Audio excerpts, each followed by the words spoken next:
So tonight is let's get it started. East Bay Insiders, CA14 special election, third round. Now, this is the first time between two candidates, Melissa Hernandez, the BART director, healthcare director, and Aisha Wahab, the state senator for the 10th state Senate district. So here we are. The first two rounds were, and you were in the first round. Aisha Wahab won by 21. And then the special primary 2 weeks later, 26% over Melissa Hernandez both times. So now we are in round three, one on one, 8 p.m. tonight. The registrar, the polls will be done. And I assume very shortly after that, the registrar will release early results. I don't know how many there will be updates tonight. I don't think many. This should be a low turnout election. I want to say 20%. If I want to be very, very, believing in civic engagement, and I'll be like 25, but that's still low. But people got stuff to do. So what do you think is what we may see? What's your instincts? What do you think is going to go down after 8 p.m.?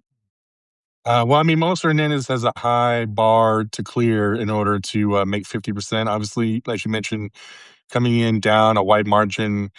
She did have the spending advantage with the outside groups coming in. That was something that I was paying attention to even in the regular primary.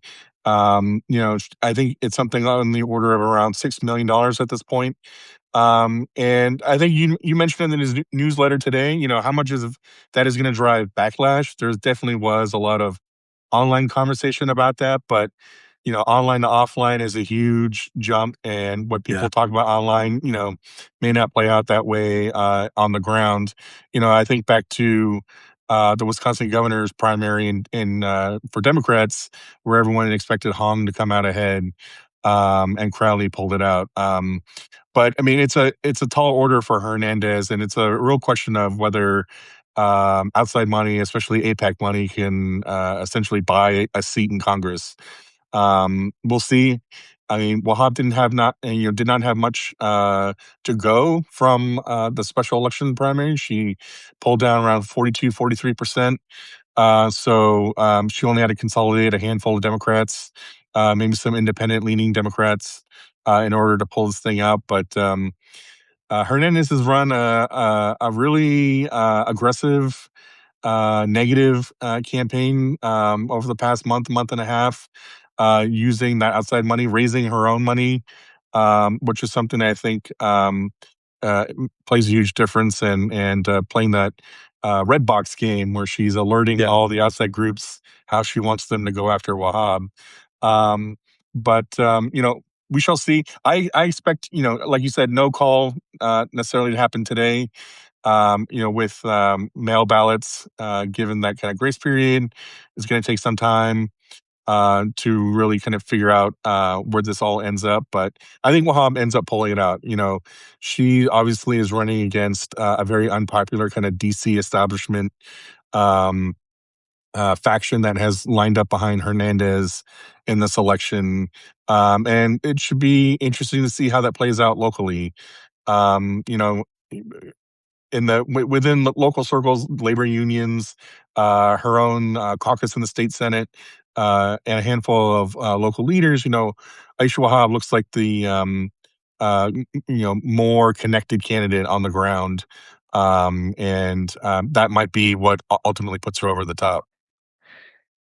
I've been watching these races for 15 years around here, and I'm pretty good at figuring out who's going to win. Like, for instance, November's race, I could tell you 95%. I could tell you right now who's going to win. I won't, because you don't give away at the ending of the story, man, especially in August.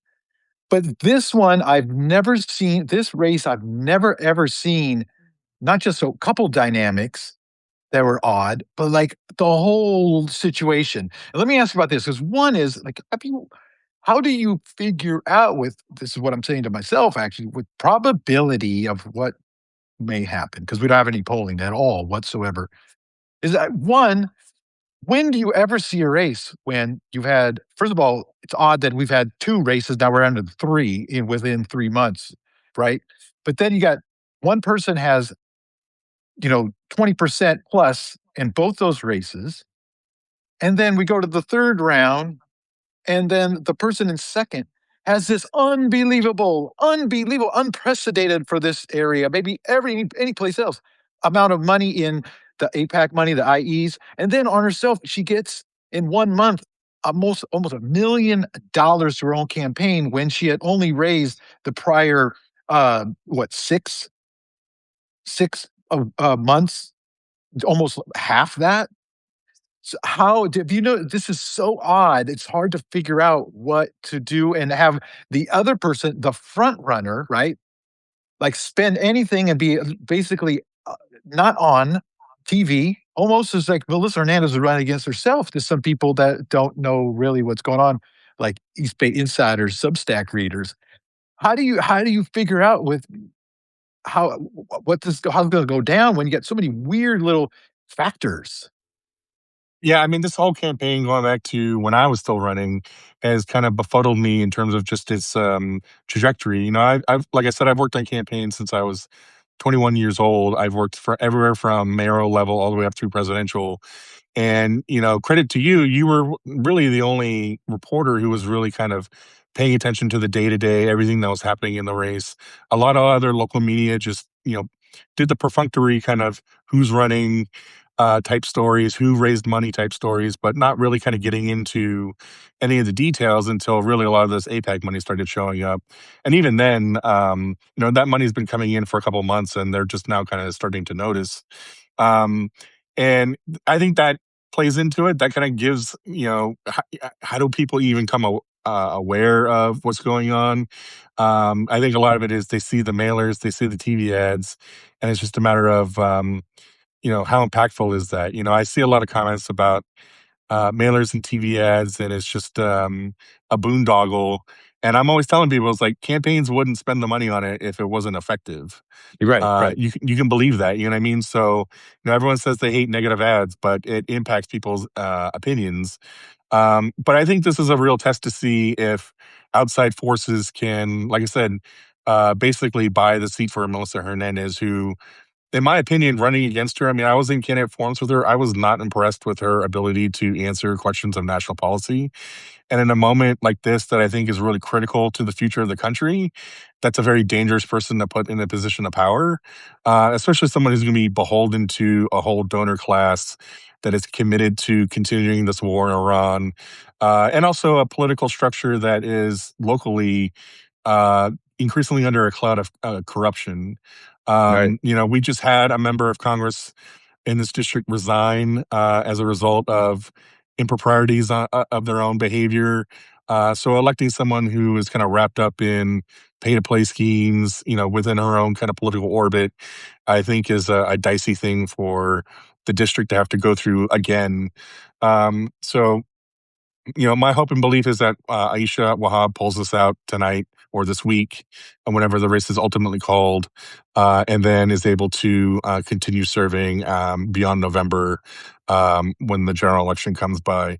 It's just one of those things that was an easy choice for me in deciding to support her when it came down to her and Melissa Hernandez. And I think it's a reason why we haven't seen any in person debates either. I think Aisha Wahab could handle herself on a debate stage, and I'm not so sure about Melissa Hernandez. We have a question from Eric Rhodes. Thank you, Eric, for the question. Matt, do you think if Hernandez hadn't run a negative campaign at the end, she would have a better chance, assuming she doesn't win? Uh, I that's a mean, there's tough going to be one. some consolidation that happens anyway, right? I think the Israeli voters who were largely galvanized by being kind of anti-Wahhab voters from the beginning were bound to come to Hernandez's side. Republicans were going to choose who they thought was the more moderate candidate. And that I think was a given, and it's just a matter of who turns out, who shows up, who feels the need to fill out that ballot or show up at a polling place in order to punch that ticket. And that's really the question, and that's why this is so difficult to pinpoint, even with the spread that it was after the primary. It's just a lot of unknowns in terms of who actually turns out to vote. I mean, that's part of my calculation, even on running in the primary, was understanding that Democrats who are going to be much more enthused to vote, which would reduce the Republican share in the primary, that would allow a second Democrat to get in. And I pegged that at 15 to 17%, and Hernandez got in with 16, 17% on, I think, both the regular primary and the special primary. And so I think those factors bore out, but it's just a matter of, how enthused are Republicans to vote for a Democrat? How enthused are Israani's voters to stick it to Aisha Wahab over the Cass bill? And then how enthused are pro-Israel voters out here that I think cross party lines? Um, One of the things that I found very strange is, Aisha Wahab, like me, described Israel's actions in Gaza as a genocide, but she's not a Cori Bush on the issue. It's not like front and center in her campaign. Yeah. Like some other candidates out there. So that makes me question why the influx of money. And I think it's two things. She's Muslim American, and Melissa Hernandez will do whatever they tell her to do for that money. She auditioned for it, as I've described in that candidate forum, by giving a Yeah. Yeah. soliloquy to a yes or no question. And that's one of the things I think about. I should have interjected in that moment and been like, "Wait a second, we're giving statements on a yes or no question." But I think that tells you what was the stakes for her on that question, and apparently it was $6 million. Yeah, you bring up this races even in early on. It was so weird to cover too because this is for Congress, okay? Yeah, This is the big time, and nobody was. You were. That's why I brought you on because you were like talking like the issues like a congressional candidate, right? The others, even Wahab and definitely Hernandez, were there was no like talk of like one you would see in a very democratic place. You would say, "Hey, one real easy, just trash Trump." Everybody would be like, "Yeah, yeah," and that would really resonate in this district. But you weren't even hearing that, so it was so odd, but you bring up that candidate forum, and thanks for, re-scooping me, with the video of Melissa Hernandez answering that very simple yes or no question, because that is the pivotal moment of this race, and that was early on. It was yes or no, is it a genocide, Israel against people of Gaza, Palestinians. And you guys went, yep, yep, yep. And Melissa Hernandez didn't follow the rules. She was supposed to say, she was like, I got a whole thing ready for this and read this whole we're going to take both sides, but it really meant in hindsight now, she paid alms to APAC that day, if not after or before. But that was the only public time we saw it. So it's interesting. Then we saw um, this outpouring. Let me ask you about because one thing I keep wondering about is there was so many mailers and so many TV ads, and it's not that there was so many; they were all basically very, very similar. Do you think do you think that undermines the message after a while, and maybe, it brings doubt, like, "Why are you saying the same thing?" Because I kept saying, "Why don't they switch it up? Why don't they throw in the campaign Melissa Hernandez throw in a kind of upbeat, chipper, kinda quirky, kinda humorous, like, "Oh, that's cute," kinda throw that it's just so it's, off it's different, but I'd watch the news here, and I'd see 6 commercials, they were, 3 of the same thing, 3 each, 1 from APAC, 1 from her. I mean, that's what I'm not understanding. Is this a do you think that there's a question. Do you think there's a situation when you got so much money, they have unlimited money, they're just throwing it, it's just a do whatever you want, let's just throw it, let's just bury everybody. And there's not any rhyme or reason or precision to this? like I said, I've been befuddled by some of the strategy of how this campaign is played out. I imagine some of it was they had some internal polling that told them their best shot at closing the gap was to get people to less likely to vote for her, for Aisha Wahab, that is, and have to tear her down. I mean, she was coming out of the special election primary, so close to 50%. She only has to cobble together a handful of more voters to cross that threshold. That's a tall order, and usually when campaigns are in desperation mode, because if Hernandez loses in this special election, it really, especially after all this money, there's not a lot of reason to spend more money in November against a sitting member of Congress, when it's proven that they couldn't close the gap, especially with more Democratic voters who are more likely to vote for Aisha Wahab would likely turn out in November. So I think they probably had some numbers inside their campaign that said we got to tear her down and just make you the kind of the default choice for certain voters that they believe are going to turn out, which would be in their minds probably Republicans and more moderate voters, and folks like that that they need to consolidate to in order to cross 50%. But I mean, that's my experience working at campaigns. Is usually when it's all negative, it's out of a large hill to climb, and going positive doesn't really move a lot of voters as well. I mean, like I said, campaigns do it because it works. You know what I mean? So we've seen that happen in other races, and I imagine that was the same calculation internally for Hernandez's people. What do you make of just yesterday, Monday morning, Zoe Lofgren, South Bay representative, puts this very scathing video out, even questioning the fitness of Aisha Wahab because she didn't bow down to a placeholder strategy scheme that they wanted early on. What does it say to you from what do you glean from the Hernandez campaign that you trot that out on Monday before the election, and even the FEC complaint kind of strategy the week before? What do you make of that? Because for me, I'm like, okay, these are strategies. I'm not going to say they're great or they're not. These are strategies, bona fide strategies. Why did you wait so long to Yeah. do it? That's what I'm trying to figure out. Are they going in for the kill or are they about to be killed? That's what I'm trying to figure out here. I mean, that's a good question. I've definitely heard all kinds of different rumors, veracity, which I have no idea. People say stuff close to elections to try to influence outcomes and people's behaviors and stuff. But I think Yeah. it shows who the establishment wants in this seat. An establishment that in my campaign I pointed out has failed us.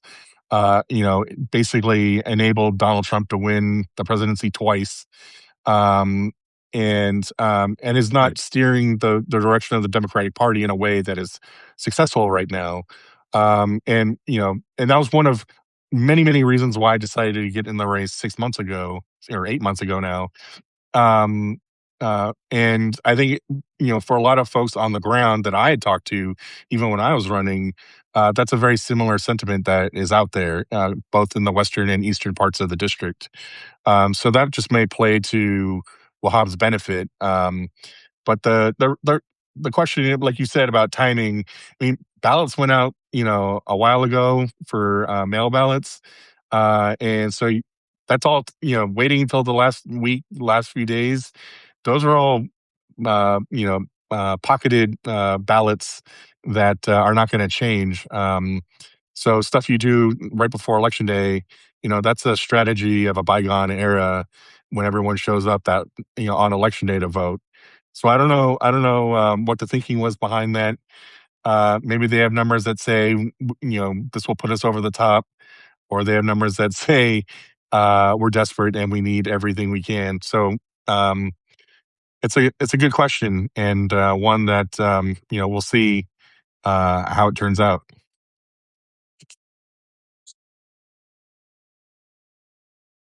But can you hear me? Oh, there we go. There you go. I'm all heard. Okay. Who knows what happened there? It's probably the Duongs listening in on me. I'm not taking that bribe unless it has to do with soccer jerseys. I should show you my collection over here. But uh, yeah, I agree. I'm so I've never seen a race like this. I have like specific things where I like assign probability. It's how I catch the crooks. And that's how I know, like, oh, somebody like this, there's high probability. This one might do something shady one day. Keep an eye on them. So there's so many things here that make me, like I would say if you're going to go onto a poly market, that I would put money on Wahab. But it's gonna have to do it's one of these situations here where you talk about it's not just the result, but it's the margin, right?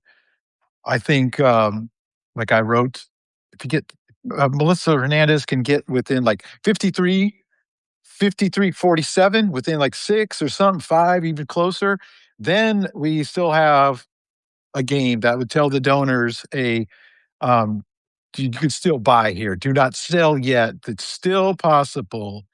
But anything past that, I think it's a game over. I shouldn't say this. I told certain people like, "Hey, this is what's gonna happen," but I don't wanna say it.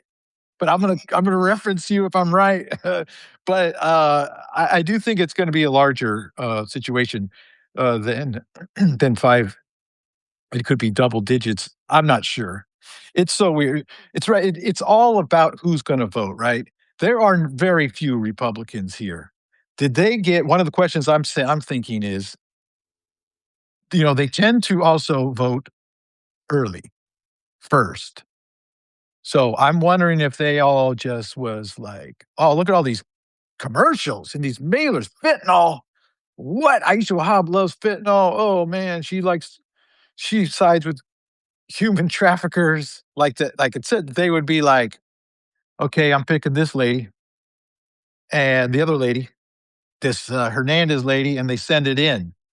I think it kinda changed when people would start paying more attention, but how many of those Republicans that I don't even do you know what's the number in CA14, the percentage of Republicans? It's like I haven't seen the numbers. Well, before Prop 50, it was around 25 to 30% total.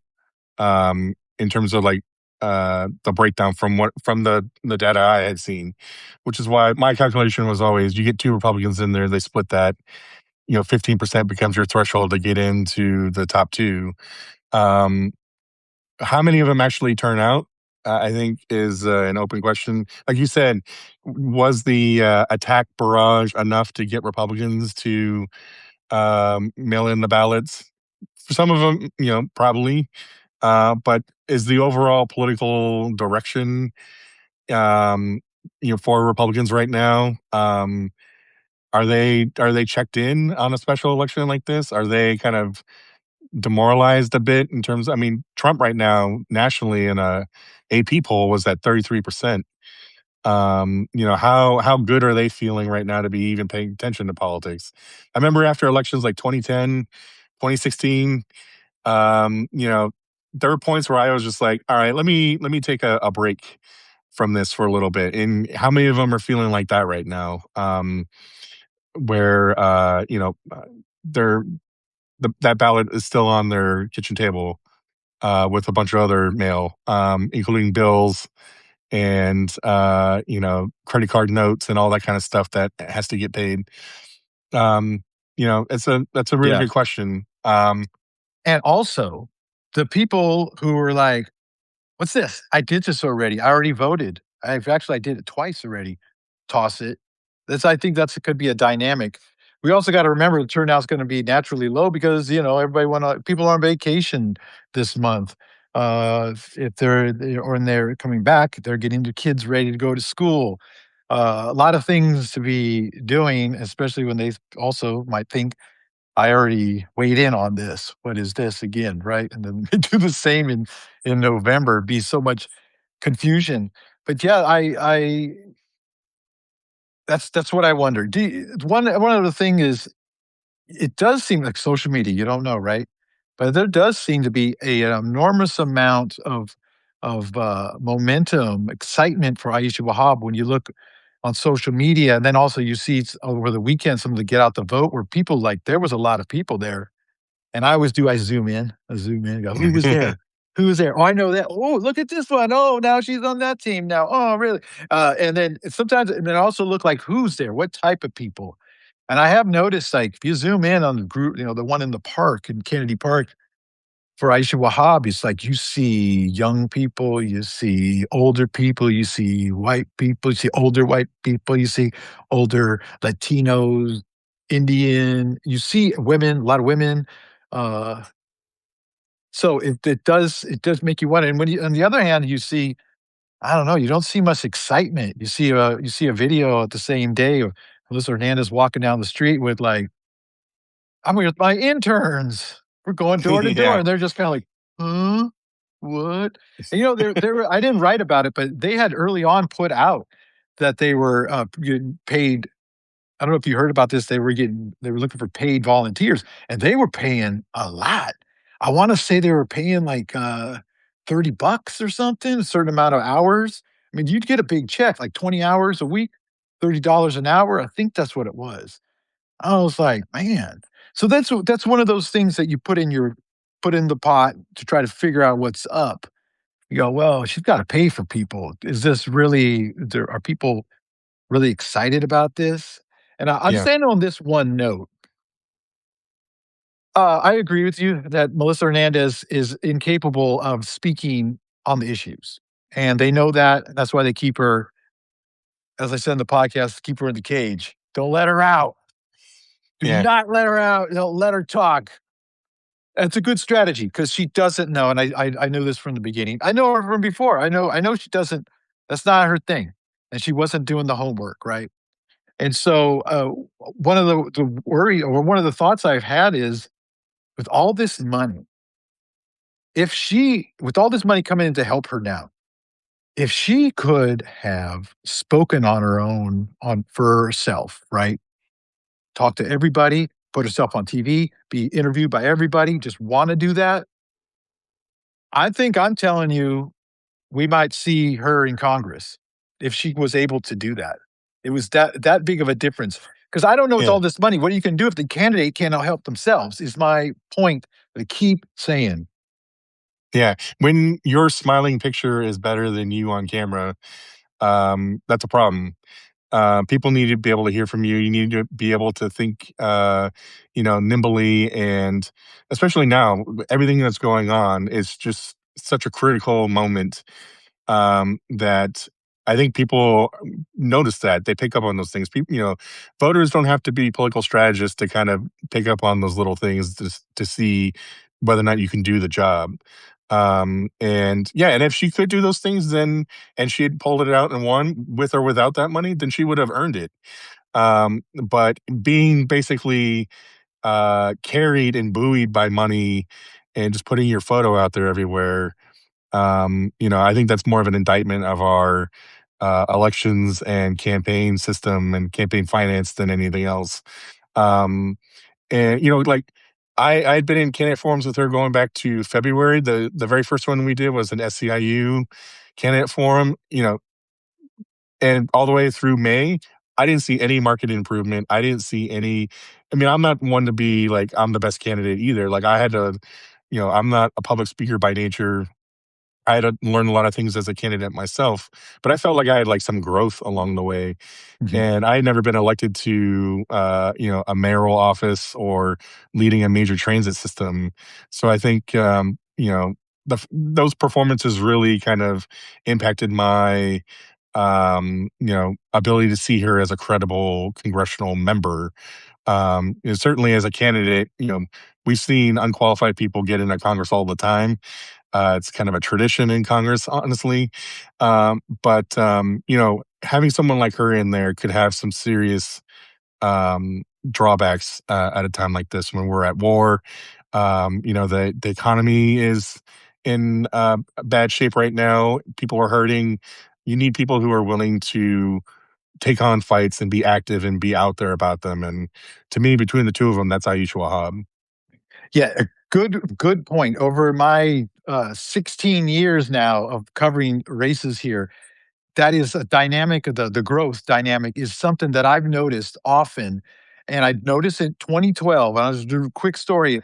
2012, actually 2 people, and then in 20 actually the same year, 2012, Rob Bonta, first time he's gonna go for to assembly, he's running from the Alameda City Council, and at the beginning of that race, very bruising, um, uh, primary and election toss-up, it was up in the air. He sucked, and so did his others that were he was not good at the beginning. By the end, when we got to November, man, Rob Bonta and Abel Guillen, who was the other person in November, they were like boom, boom. They were on all cylinders. Same with Eric Swalwell that same year, the first time he ran for Congress for this seat. At the beginning, I remember seeing him at the Tri-Valley Democratic Party, and I'm hearing all this stuff about it. The first time I see him, and I see this guy like a robot. What we need to do is we have to do 3 points. He literally did. I have 3 points. Number no, number 1, number 2. He was terrible. I looked around, I was like, this is who's good? This guy sucks. Are you kidding me? Is this I'm Tank on night? What is going on? He by the end of it, this dude was also the guy that you saw on TV, not the guy that inappropriate stuff, but maybe the same thing, or with Fang Fang. So it is growth. I have not seen that growth at all from Melissa Hernandez whatsoever, and yeah, that is problematic. So, but I brought up Eric Swalwell without bringing up Fang Fang, but there I did it. So Matt Ortega, once again, I value your expertise on this, and man, we got to talk more, and hopefully, I can utilize you in the fall elections coming up at the home of the election in the East Bay Insiders at eastbayinsiders.substack.com. Because we're starting up the ballot box and sorry, the ballot book where I have all the information, all the races. I'll be covering this thing like I've been covering CA14 every day in your town and in your jurisdiction. They're not gonna. I'll go down to the water district. They're not gonna. These guys are not gonna raise your water rates later. We're going to make sure they don't do that. Or they have a good reason and they're good candidates. So that's what we're going to be doing here. So subscribe there. But also tonight, at around 8:45, after the election results are dropped, I'll be with another astute insider, Jason Overman. We'll be talking about the results and what this has happened at 8:45 right here with me and Jason Overman on Substack. Again, Matt Ortega, everybody. We had a pretty good group here once again, and thank you all the subscribers and all my supporters out there. I do it for you. Matt Ortega, Steve Tavares, he's Bay Insider. I'll talk to you later. Ciao.